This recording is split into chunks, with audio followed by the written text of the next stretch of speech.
Pope Francis wrapped up his visit to Cuba after saying Mass in Revolution Square at Holguin. Holguin, a city never visited before by any pontiff.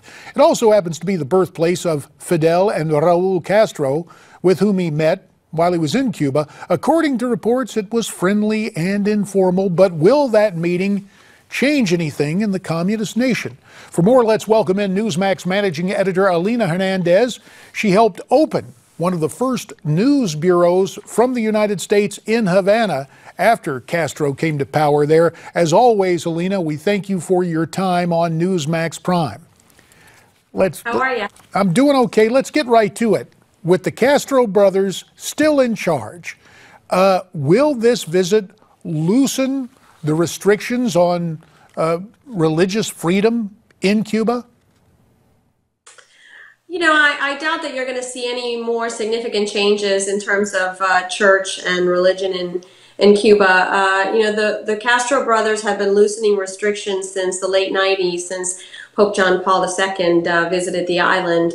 But, you know, I think the church really, this is more about the church trying to grow its influence on the nation, just as the U.S. and Cuba are beginning to have more of a cordial relationship. So I think it's really more about you know, what the church wants to see in Latin America and in places that have been held by communist regimes like the Castro brothers. Well, back here in terms of what may happen in the United Nations in New York, we understand the Obama administration might take the unprecedented step of abstaining from the annual UN vote on a Cuban-backed resolution to end the embargo on that nation. What would the implications of that be? You know, those have largely been votes that are relatively meaningless. I mean, every year the U.S. votes to condemn Cuba. And this year, I mean, it's historic in the sense that this would be the first time that they've abstained. But those votes really haven't been very significant.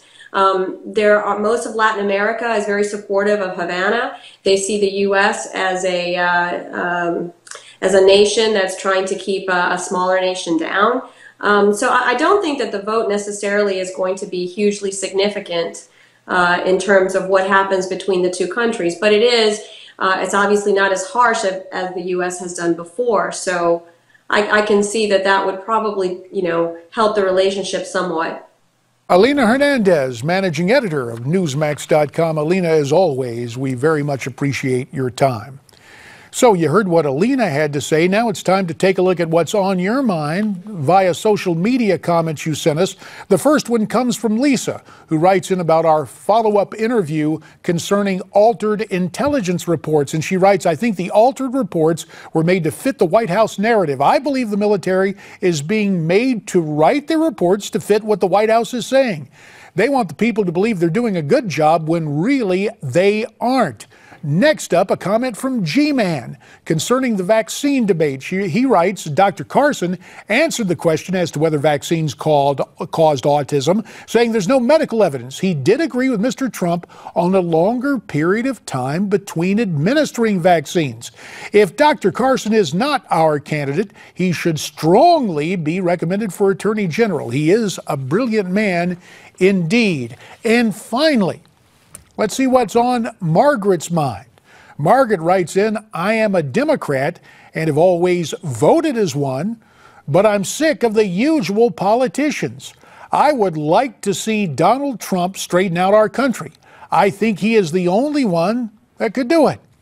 All right, Margaret, we will put you in the Donald's column. And we want to include your comments. Here's how you can send them to us. It's pretty simple. Just log on. Go to newsmaxtv.com/comments. And we'd love to hear from you. Now, a couple of comments before you and I part company this evening. Tomorrow night, I'll be joining you from Newsmax New York as I take time to interview another of the Republican presidential candidates, Ohio Governor John Kasich. Until then, stay brave, stay free, stay tuned, and we'll see you tomorrow night.